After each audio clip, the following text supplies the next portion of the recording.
Okay, can't divide a fool in this pride. When her lie bound to break the vow to his bride. Tried to hold back tears in my eyes when I realized I'm the why you dying inside. I'm hiding the truth. I'm only alive cause of you. My life was on the line, you came through. Instead of gratitude, all I gave you was attitude. That made an issue of your moves and drove you to solitude. Notice me, been hurting all the while, yelling, woe it's me. Now my wife's in the cold, all alone in the car with my kids. And this ring don't mean a single thing. I need her back in my life, would you intervene? Cause where her heart used to be is now a deep ravine. Supposed to love her like Christ, love the church. And what hurts me the worst is I'm a king that's without his queen. Only married to the ring. Married to the ring right here. We got a blueprint now, so the way is clear. Ding ding, stop facing off with each other. Trip to us versus the world, deeper connection discovered. Ding ding, married to the ring right here. We got a blueprint now, so the way is clear.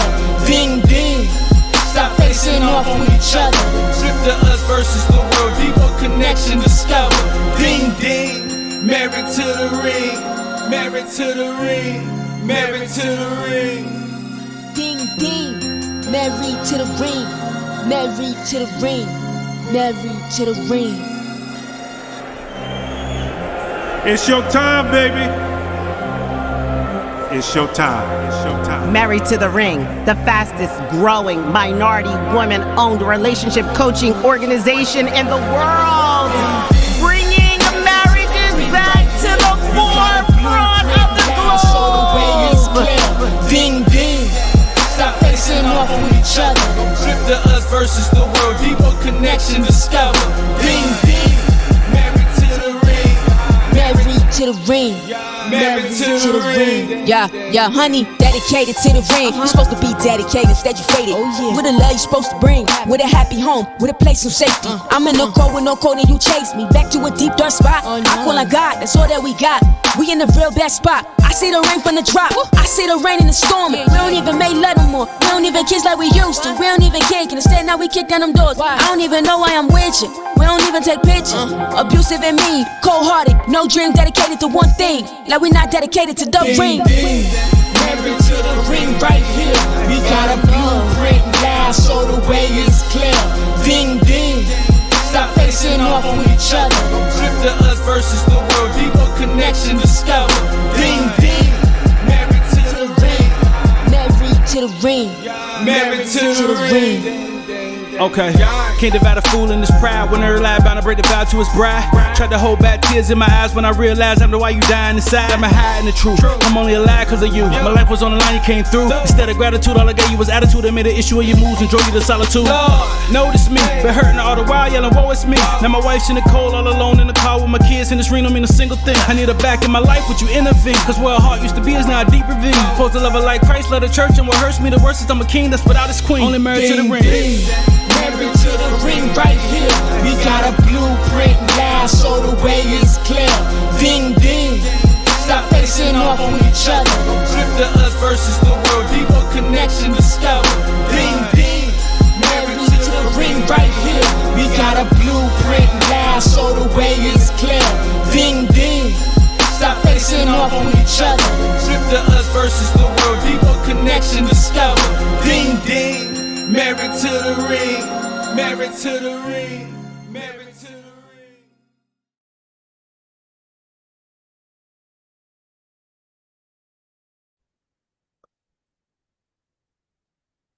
Hey, this is your girl, Tanya Williamson, the Chief Visionary Officer of Married to the Ring. I got my girl all the way from the state of Washington. I didn't say Washington, D.C. I'm talking about she's all the way on the other side of the world, right, in the U.S. of A. Her name is Jonte. I'm going to let Jonte just, introduce herself to you all out there at Married to the Ring. Oh my gosh. Hey, Tanya, how you doing, sister? Oh my gosh, girl, it is cold out here. I don't know if it's cold in the other Washington, but girl, it's like 12 degrees over here. Oh my God, we are not experiencing that. But it is frigid. I'm talking about like when I go outside, I'm outside like praying. It's that cold. So, but anyway, thank you so much for inviting me and having me on this platform with you today. I am honored. But just a little bit about myself, as you said, I'm Jonte. Also known as J. Michelle Robinson. I am here in the Seattle metropolitan area, in the great state of Washington, where me and my husband, we have this amazing company, just here to help, as well as J. Michelle Robinson and Company, and just a host of different things that we are doing. I am a wealth strategist.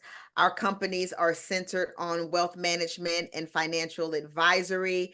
And just something real quick that a lot of people don't know, because when I talk about my company, Just Here to Help, people are like, Just Here to Help, where does she get that from?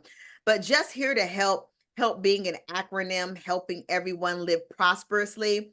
And what that really is me giving back, from the financial perspective, because I remember, Tanya, when I was younger, I had graduated from high school. My mother was a cook. My father was a taxi cab driver. We didn't talk about money. The only thing I knew about money was that every single Christmas, there was going to be a whole bunch of presents under the tree. I was going to have all the Barbies, all the things. My sister was going to get all the new Jordans. And my uncles, all 5 of them, was going to get a flannel shirt and a pack of tube socks. That's what I knew about money, that you spent it and you bought a whole bunch of stuff for Christmas. So when I became an adult, I turned 18. I joined the Army. Perfect setup The for a Army. Girl, What? yes, I joined the Army. You mean the pretty girl? The pretty girl. Well, that was a different situation back then, because I was a whole hot mess.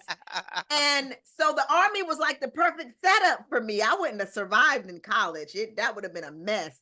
So I joined the Army, which should have been the perfect setup. You don't pay rent. I didn't have to buy food, really didn't have to buy any clothes, because we were in uniform most of the time. But when I tell you, I was bouncing checks all over Savannah, Georgia. My card was getting declined, and there was no one to help me figure out my finances, which is why I started calling my company Just Here to Help, because that's my mantra. It's like, I'm just here to help because people be needing help. That's right. I know that's right. I know that's right.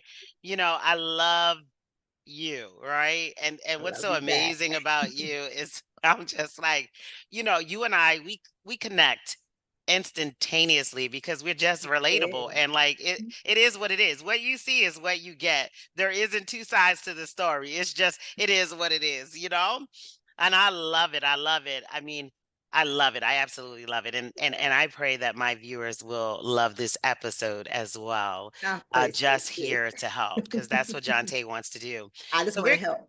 you just want to help. So and guess what? I just want to share everybody. Although she's all the way out there in Washington, yo, she's an East Coast girl. Yes. Don't even go there. Don't even go there. She's an East Coast girl. Yes. She's a native from the East Coast. So all my West Coast people, I just gotta give you a high five, but she belongs to us. I belong to you, all the way from Salisbury, Maryland. Listen to that, Salisbury. Now, listen, I got some colleagues out there. They're gonna be like, "Yo, Tanya, where you find John Tay?" So I'm going to delve into our topic today. Our topic is very interesting, and it is literally what financial abuse looks like in marriage. So as everyone knows, we're focused this month primarily on marriages. It's the beginning of the year, but not every marriage is literally in a good place, right? And there are some marriages that are in a good place, but still financially, there's still some rocks, there are still some hurdles, there are some barriers. But the topic that we're going to draw on, which is a topic that isn't really talked about much. And here at Married to the Ring, we talk about those raw, riveting, those tough topics, because we like to get to the root of what it is, right? So that people can start to navigate through and determine exactly how they should proceed. And so this topic is very interesting, because as I was looking at the statistics, and I'm going to pull them up real quick, it says nearly 22% experience financial abuse in a past relationship. Right. So when I call John Tay up, I'm like, John Tay, this is your wheelhouse. This is your wheelhouse. This is your lane. But you didn't get here fly by night. So I know there's some areas that you've touched on, and this is an area in her past relationship that she's going to talk to us about. But I want to go over the statistics with you real quick. And so it says nearly 22% of respondents say they experienced financial abuse in a past relationship. And I don't know if people know, but financial abuse in a marriage is a form of domestic violence. I don't know if people know that. I'm going to raise that awareness out there. And also, it says almost 14% of respondents say they're currently in a financially abusive situation, and another 5.2% say they're unsure if they are.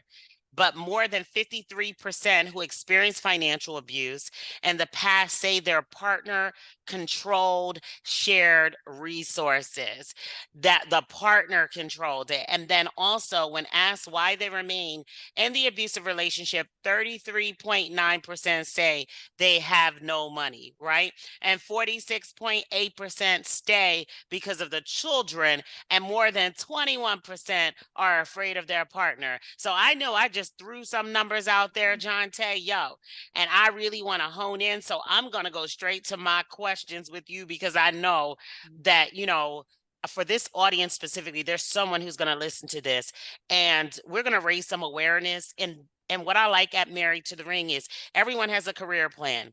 They have a financial plan. They have an education plan, but no one has a marital plan, right? And so they need to become intentional about themselves, right? Individually. So if this is a form of abuse that's happening in your marriage, then guess what? John Tay is your resource, so that you individually will be able to get in a space where you can reclaim just here to help, right?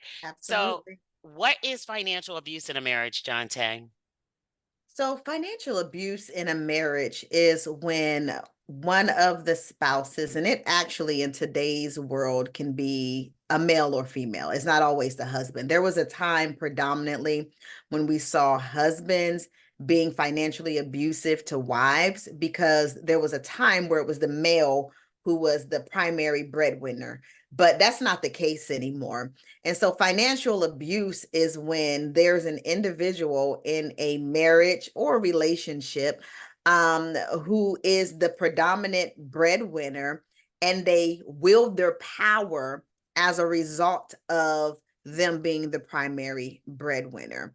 So a little bit about my background and my previous marriage is I got married when I was 19 years old. Wow. And when I first got married, I actually already had a child because I was a teen mom. And so I entered into this relationship. And even before I got married, there was already signs that this person who I was going to marry would be abusive. But oftentimes, and I'm just going to speak from a woman's perspective because I'm a woman. Due to insecurities, due to past experiences, sometimes we lower our standards. And that's exactly what I did. And so when I got married at 19, I was actually in the Army, and so was my then husband. However, he was 10 years older than me. He outranked me, and he made more money. And so when I started having children, we got to a place where it was like, you should just get out of the military so you can care for the children, which I agreed to because we were in Hawaii. It was during the war in Iraq and Afghanistan. And so I wanted to make sure that our children at least had one parent that was present, but also that was alive, because both of us couldn't be going off to war, and there's a possibility that anything can happen when you go to war. So here I am now, without a job, not making any type of money, having to ask this man, if I wanted to get my hair done or anything like that. I had nothing. I had to ask permission or ask for everything that I needed. And so what financial abuse started to look like was this man, was abusive. He was physically abusive, verbally abusive. There was also infidelity in the marriage. And as a result of me being a housewife, there was almost this entrapment because and he would say it like, where are you gonna go? And then who gonna want you with all these kids? So, that's how financial abuse can manifest Mm-hmm. in a marriage, is when one person has control over the money. They're the only person making money, or they're making more money. There's a lifestyle that you're accustomed to. There's children who you want to make sure are taken care of. And so you find yourself allowing, abuse, regardless of how it looks like, whether it's physical, whether it's verbal, whether there's infidelity, you allow it because you don't feel like you have any options or choices. And I love how you brought your story in to share the relevancy of what that looks like, because you dropped so many nuggets, right? And I know that women sometimes, because they have a nurturing aspect to them, right? They will confuse submission Mm-hmm. in their relationship. They'll confuse what the actual word submission means, Yes. to the point that the submission then equates to succumbing Yes. to the abuse. And so when I listen to you, it's very relevant, because not every housewife, matter of fact, I applaud you for being a housewife, right? Because a housewife, I believe, has one of the toughest jobs, but are one of the most organized individuals in the workforce. That's my personal Oh opinion, yeah. although Oh I've yeah. never been a housewife, right? They're the best to employ. Mm-hmm. But for the housewife out there that is experiencing this, and one who isn't, but for that housewife that is experiencing this, can I ask you, how did you find your way out? Because there may be someone listening right now who's a housewife experiencing all of the three indicators that you mentioned: Yes. the control, no money, and he's cheating, Mm-hmm. right? So this is not about male bashing. This could be a woman doing it to a male as well, right? Absolutely. But what did you do to navigate, and how did you come out? Yeah. So, a couple of things. First of all, I just want to send some encouragement and some wisdom to any person who's a housewife, house husband, home technician, whatever we're calling Mhm, them mhm, now. And my wisdom is this: everybody should be making some type of income. Okay. mhm, I don't advise anybody mhm, to find themselves in a situation where you mhm, are not making any type of income. I mhm. understand that social media and different things glamorizes, especially for women, this aspect of having the man that makes all this money and you're being kept and all of that. That's all wonderful, but you still need to ensure that you have your own bag. Say So that. yes, Can you yes. repeat that? You still need to make You sure need that to you make got your sure own you got bag. your own bag, and that's male or female. No That's one right. person should be the only person in a household making the money, because that person automatically has control. Even if they're not wielding that power on you, they have control because they're the ones making the money. If they were to drop dead or die, if certain things aren't in place, you are going to suffer and be negatively impacted as a result of that. So make sure that you have your own bag. And that is actually how I was able to get out of that situation. And I will address having your own bag in more detail in a few minutes. But when we ended up relocating back to the States, that was my first order of business. I Mhm. went to the professional services temporary agency. That's And I right. went and I got a job like a week after I got to the state of Washington, which started me on the journey of my career. I had already gotten my bachelor's degree Mhm, while I was a housewife in Hawaii. And Mhm. so I went on, pursued my career, Mhm. got my master's degree, Mhm. all those different things. However, he still made a considerable amount more money than me Mhm. because he was a high ranking person in the military. When he retired, he was getting a retirement check. He worked for the federal government. He got disability. So he had three incomes to my little measly check that I was getting from the state. So again, he felt like he was very much in control Mhm. of the relationship, to the point that when he um did the ultimate thing that was completely intolerable in our relationship, he was surprised that I left him. He was Wow. very surprised that I left him, and Because he thought you were a puppet, like he to his money. Like he as long as thought I got the that dollar, he right? thought that I was so accustomed to the lifestyle of Wow. essentially of a four income household that I wasn't going to go nowhere, that I was Mm. going to, you know, tolerate him. My oldest daughter um at that point was becoming an adult, and so it was Mhm. just his three children that I had, Mhm. and they were young.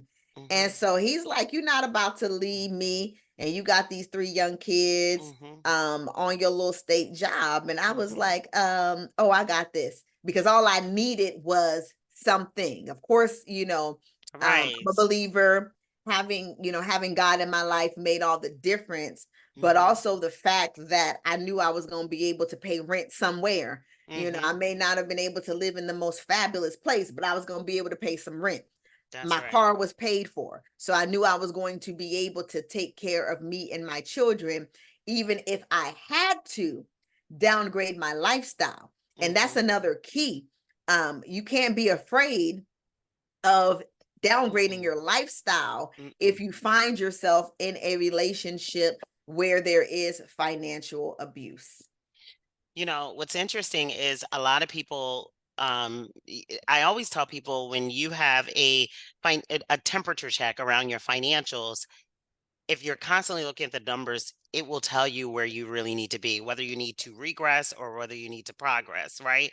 Or stand still, or it will tell you, but one of the things that I do understand is that financial literacy is still an area of opportunity that exists, and so we're not oblivious to that at all. But I think that's the reason why we have you here today, just here to help, to be able to educate. And we'll go more into that later on during this interview. You shared with us signs of financial abuse. You've also shared with us how you've been financially abused.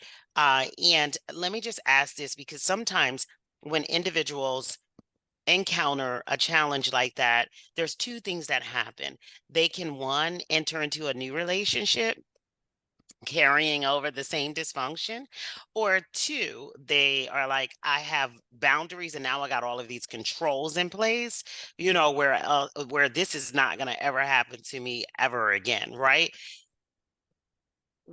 Which path did you choose to take?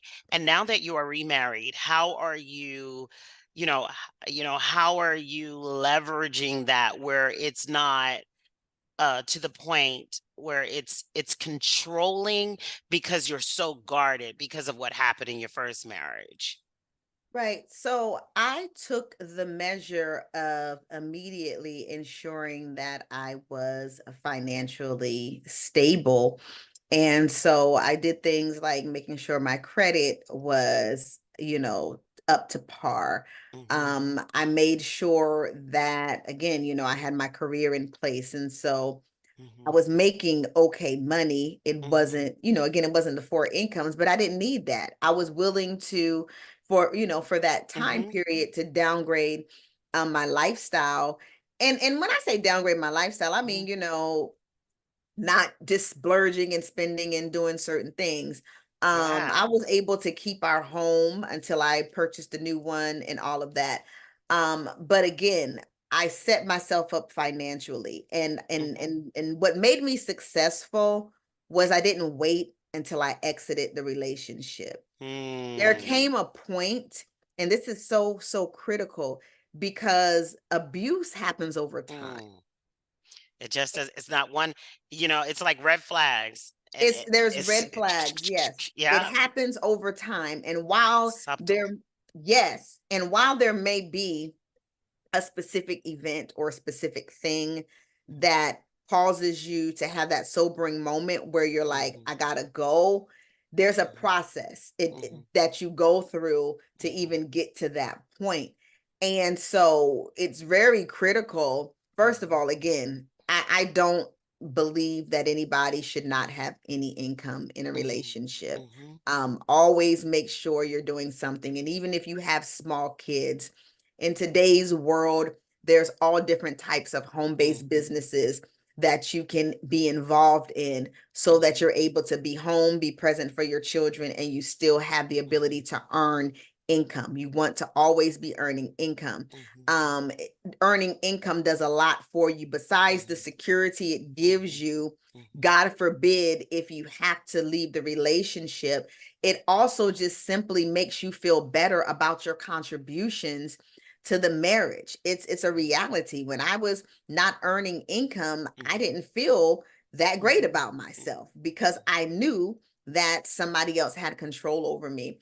So again, I don't encourage you not earning income, but if that is your lot, if for whatever reason that's what mhm, you've chosen, when you start seeing those red flags, that is definitely a time for you to take a step back and begin to strategize about what you would need to do if you had to create an exit strategy. mhm, Make sure that you have, money that you are putting aside. Make sure, you have a plan in place if something were to happen that you and your children have somewhere to mhm, go. Because mhm, again, abuse doesn't happen overnight, mhm, it happens over time. mhm. And so you just want to make sure that you have all the pieces in place so that you and your children, if you have children, are okay if you need to go. Yeah, because it's definitely an uncomfortable place. It's an uncomfortable space. Hmm. And it shows up, when you least expect it. And people need to understand that. I know on the flip side, as you were sharing your story, it resonated so well, where I was a six-figure earner and, in my first marriage and, kind of roles flip, but I wasn't controlling with, he didn't really ask me. Whatever he made, you know, he did contribute. But the issue was when we went through our divorce, how I felt that because of my financial status and now no longer having the status, I felt like I was being abused because I was a woman in position who had that financial status, right? So the system just ripped me apart, throughout the process. And so one of the things that I'm very mindful of, even today in my second marriage, which took us a while before we even decided to even kind of blend any type of financial assets together, it was I had the guard up. That's why I was asking, like, I Oh, was like, yeah. "Oh, because of that experience, wait a minute." I'm like, "Yeah, Yes. it's gonna take you a second to prove to me that you're Right. even capable, that you're trustworthy, that you're, Absolutely. so that's why I had asked that question because I was like, once Yes. that happens to you from any perspective, and I knew that he could do more, but he was like, no, he's gonna stay right here because there were benefits to not doing Understood. more, right? Absolutely. And so that's why I Yeah. asked about the guard and, how long did it really take? Because some people may be coming out of Mhm. what you have experienced, but they've entered into their second marriage. And on Right. average, the second marriage divorce rate is at 8 years, right? And Yeah. this could be the one pain point from the first marriage when now they Mhm. have a very good husband, but it's like, yo, I can't even get past the budget with you, right? Mhm. Like, I can't sit down and even do the budget. You okay? You got your accounts over there. I got my accounts over here, but I just can't do that. Yeah. So when me and my husband first got married, we everything was separate. And first of all, I don't know how it is in Delaware, but Washington is a community property state. So Mm, prenups don't matter. You get a mm, divorce, everything is 50-50 down the middle. wow. And so initially my husband and I, we had everything separate. And the challenge really was for me, being in the situation that I was in, was having this determination that I'm never going to be there again. So I just was always very high strung about making sure I made money and being very, very career driven. I mean, my career has accelerated, very, very quickly over the years because that's how determined I was, because I just never wanted to depend on a man for anything. And that can be unhealthy in a healthy marriage, because Mhm, when you're married to someone who's trustworthy, you shouldn't necessarily carry that type of attitude or that mhm, type of vibe, mhm, but I did for, mhm, a period of time, just because it was like, I just never want to find myself in a situation where I gotta almost think twice. And there was a minute where, again, I tolerated a lot. I mhm. tolerated some gutter stuff in my first marriage because of finances. And I just never wanted to find myself in that situation again. But, a few years into the marriage, my husband has demonstrated that he is 100% trustworthy. We put our funds and everything together because for us, we could do more together. And, all things have worked out and they are well. But Yeah. there was a period of time where I was like, you know what, if this joker gets to acting crazy, This I is got I got what's I gonna got my happen. own I got my own monies. I got my own monies. Saved up somewhere, tucked away, right? Yeah, It's yeah, interesting because when I listen to you, you share how you were able to overcome that obstacle. And I do strongly, recommend any individual who has kids prior to their marriage, where you're blending families together. I would go to church and I would hear people talk about, well, traditional pastors. And when I talk about traditional pastors, I'm talking about pastors who've had one wife and children. mhm, You know, um, this is what we do, this is how we start. You can't do that in every state immediately with right. blended families because of the complexity of regulations, Mhm, rules, underage children, if there's child support situations, estate planning, assets. It's not mhm. as easy. We're already outside of the boat because we're not really complying with the way God designed marriage to be, and Yeah, then we're trying to backpedal to really fix all of that. And so to actually hear you say that, and I would say to the audience, it's important if you don't have financial acumen that you sit down with someone like John Tay yes, or a financial advisor, even at the remedial stage of budgeting, because you can't do everything immediately depending upon what's assigned, whether it's tax purposes or whatever, not understanding his prior tax situation, or their prior tax situation, because now this is the second marriage and someone could have done something in the prior. It's just so convoluted, it's absolutely. so convoluted. And so and then you may feel like that's financial abuse, but that's not financial abuse there. That's financial ignorance. So we want to make I sure we clearly agree. distinguish the two, right? Right. Because you could, due to financial ignorance, now want to jump ship out of the marriage when in fact the other person probably didn't know Mhm. either. And if the two of you just sit down, you'll be able to work out the logistics. So, Yes. how can I know you have Jess here to help, but how can you help someone who is being financially abused? Yes, I can help someone who is being financially abused by partnering with them to create a strategy or a map. First of all, to get out of the situation, from a financial standpoint. You know, And um, let's clarify that for everyone yes, here. She's saying from a financial from a standpoint financial because standpoint. we do not. we're not advocates of divorce, Mm-mm. but we definitely don't advocate domestic violence, right? Right. Um, Financial abuse can be repairable, but as you can see, John Tay shared there was a mirage of situate issues that Correct. was in there. You can't compare the two. So she can only provide guidance on the financial side of it. I just had to throw that plug because No, I some people are thank just you like, for clarifying that. And let me say a couple of things because I'm gonna be honest with you, because again, I am a woman of faith. Um, I absolutely 100% believe that marriage is honorable. yeah. And I believe in fighting for marriages, and divorce should be your last option. I want to go on Yeah. record and say that. And if you're being financially abused, you need to have a strategy and a Mhm. plan in place Mhm. if divorce is your final option that you need to take. And so I partner with women to create financial strategies, just period, because everybody should have a financial strategy. And what that looks like is helping you identify what income you currently have coming in, what you have coming out, and then creating a customized plan or roadmap to get you to where what your goals are.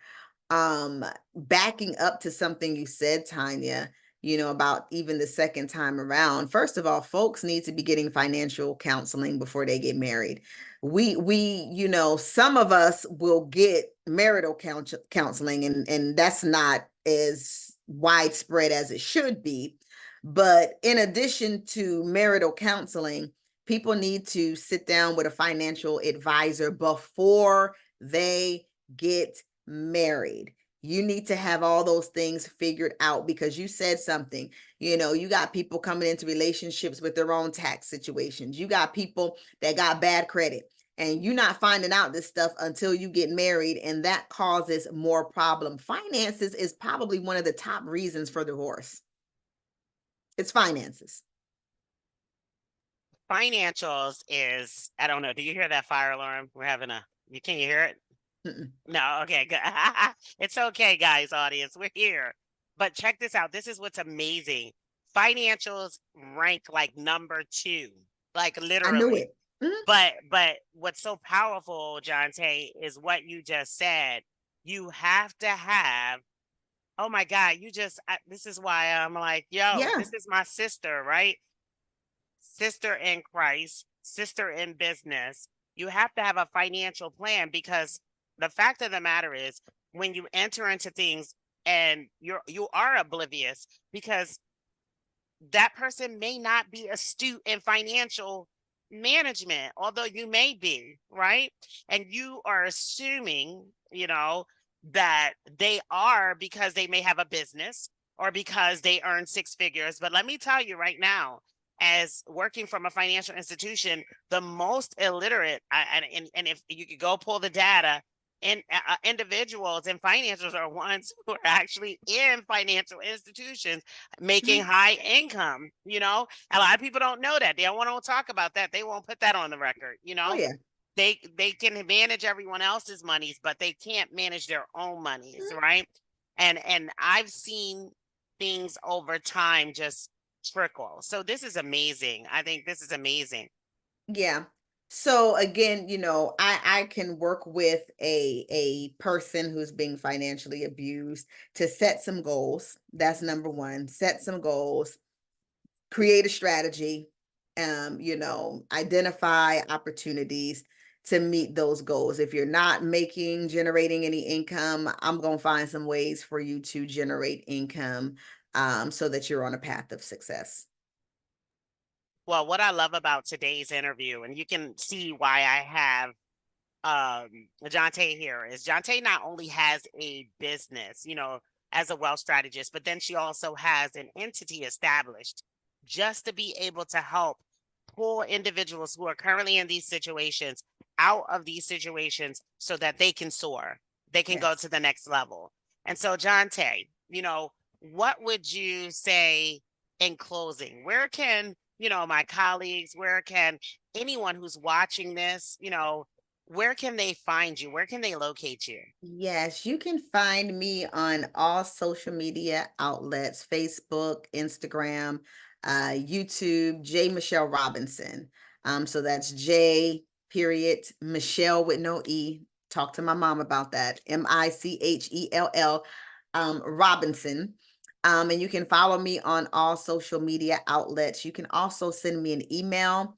That's my first name, Jonte, Jonte, at jmichelle.com. Go to my website, jmichellerobinson.com, and just send me a message. And I want to encourage everybody who is listening today, don't wait until you're in a financially abusive relationship, or don't wait for the signs of abuse to start with creating a financial strategy. You need to create a financial strategy today. If you don't have one in place, you need to start putting the things into play to get you a financial strategy in place. If you're married, you and your husband reach out to me so we can get you a financial strategy put together. If you're a single woman, single man, hit me up. Basically, no matter where you are in your life, you need to have a financial strategy in place. This is what I love about Jonte. So I'm going to literally wrap it up right now because she's just simply amazing. But this is how we find Jonte. This is how we find her.